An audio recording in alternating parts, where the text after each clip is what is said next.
एक साधक थे, उन्होंने अपने गुरु महाराज की आज्ञा से अष्टादशाक्षर गोपाल मंत्र का पुरस्चरण किया, जप किया। और महाराज जप भी उन्होंने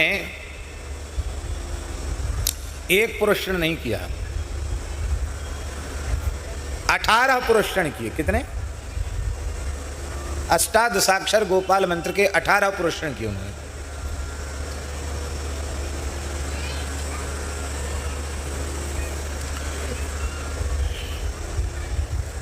भगवान का प्रत्यक्ष दर्शन नहीं हुआ, बड़े निराश हो गए। बोले रे भाई कोई अनुभव भी नहीं हुआ, इतने दिन से लगे हुए हैं।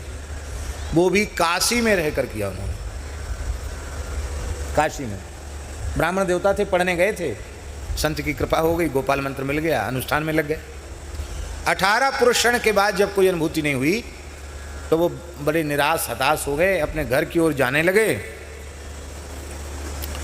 सत्य घटना है ये। वो पैदल जा रहे थे तो उन्होंने क्या देखा कि एक व्यक्ति पेड़ के ऊपर चढ़ा है लकड़ी काटने के लिए, और उस लकड़ी काटने वाले की, वो पेड़ के नीचे थोड़ी देर जाकर के छाया में बैठ गए। वो लकड़ी काटने वाले के हाथ से कुल्हाड़ी छूट गई और ऊपर से ही नीचे गिर गई। तो उस व्यक्ति ने कहा कि ब्रह्मचारी जी,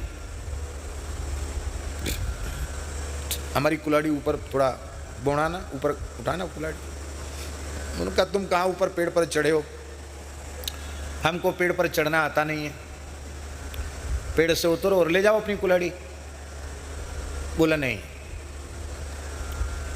अब इतने ऊपर से हम फिर नीचे चढ़ें, फिर कुल्हाड़ी लेकर ऊपर जाएं, आप थोड़ी कोशिश करो ना, ऊपर ऐसे हाथ करो। ठीक है। तो उन्होंने कुल्हाड़ी ऐसे ऊपर किया। उस व्यक्ति ने ऊपर से ही अपना हाथ लंबा किया, उसका हाथ लंबा होता चला गया और उन ब्रह्मचारी जी के हाथ से कुल्हाड़ी लेके फिर अपने ऊपर ले लिया। उसने कहा भगवान, इतने दिन 18 पुरस्चरण गोपाल मंत्र के किए, तब तो कुछ दिखा नहीं। ये हमसे ज़्यादा सिद्ध तो ये लकड़हारा है, लकड़ी काट रहा है, बड़ा भारी सिद्ध है। तो वो उतरा नीचे, बोले भैया हमने तो इतने दिन वेद पढ़ा, व्याकरण न्याय जाने क्या क्या पढ़ा, और फिर सब छोड़ के अनुष्ठान में लगे, लेकिन हमें कुछ भी अनुभव नहीं हुआ। तो तुमने कौन से मंत्र का अनुष्ठान किया है, जप किया है, जो तुम इतना लंबा हाथ तुमने ऊपर से ही कर लिया? उसने कहा ये तो सामान्य बात है, हमारे पास बहुत चमत्कार हैं, ऐसे तमाम चमत्कार उसने दिखाए। ये सब कैसे? बोले मेरे पास एक छोटा सा मंत्र है, स्मशान में बैठ के जपना पड़ता है इतने दिन तक, और बस तत्काल मसान जग जाता है, मंत्र की सिद्धि हो जाती है, फिर तमाम चमत्कार शुरू हो जाते हैं। बोले अब ठीक है, हमको मसान वाला ही मंत्र दे दो, गोपाल मंत्र में तो कोई शक्ति है नहीं, मसान वाला मंत्र ठीक है। तो ठीक है, आपकी इच्छा है तो ले लो। मसान का मंत्र दे दिया और कहा देखो डरना नहीं, मुर्दा की छाती पर बैठकर जपना है, प्रबंध मुर्दा का हम करेंगे।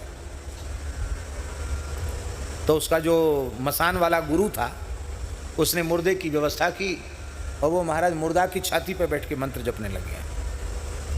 वही ऐसी क्रियाओं की मालाएं भी, कोई तुलसी माला थोड़ी होती है, हड्डी वड्डी की माला होती है, उससे जप रहा था। तीव्र गति से साधन किया तो स्मशान का देवता वहां उपस्थित हो गया। ओ बहुत तेज, एकदम एक विलक्षणता प्रकट हुई और लगा के पीछे कोई शक्ति प्रकट हो गई। मैं बहुत प्रसन्न हूं, वरदान मांगो। तो उसके गुरु ने बता दिया था कि जब वो कहे शक्ति के वरदान मांगो तो कहना बस तुम हमारे बस में हो जाओ, और हम जो तुमसे कहें वो काम करो, और हम जो चमत्कार चाहें वो चमत्कार हमें हो, ये सब बोल देना उसको, वो फिर शक्ति तुम्हारे अधीन होकर काम करेगी। तो उसको याद आया कि गुरु ने कहा था कि शक्ति सामने आएगी, पर शक्ति सामने क्यों नहीं आ रही, पीछे क्यों खड़ी है? तो उन्होंने कहा भाई तुम पीछे क्यों खड़े हो, आप आगे आओ, हम दर्शन करना चाहते हैं आपका। उसने कहा कि भाई तुम अपना वरदान मांग लो, हम आगे तुम्हारे नहीं आ सकते। क्यों?